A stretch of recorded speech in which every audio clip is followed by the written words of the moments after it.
Hello friends, good afternoon. आशा कर समस्ते बहुत भलरे थे एंड नुआ वर्षर बहुत बहुत शुभकामना। आज जेहेतु ऑफिस छुट्टी मु आसीगली टिके छात उपरको बहुत सुंदर नजारा नवापाइका। देखंतु फ्रेंड्स, आमर बापा एते सारा फूल गछ लगे, बहुत ही सुंदर सुंदर गछ। एंड जेहेतु छुट्टी आज जेहेतु बहुत भलरे शांति खाई हम, तेणु मु भाविली आज किसी फेवरेट ओडिया जिनस बनैबी। एंड गेस करंतु सेटा कौन?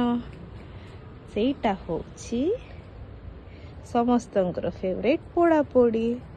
आज आमे पोड़ा पोड़ी रखीचु बैगण पोड़ा, जह्नी पोड़ा, आलू पोड़ा, टमाटो पोड़ा, ता साथे कंचा लंका, पियाज, रसुण एंड आम छात उपर पूरा फ्रेश फ्रेश धनिया पत्र एथरे टिके सोरिष तेल पकई देकी एंड बहुत सुंदर नजारा सहित आमे मस्त सैटरडे एंजॉय करिवो।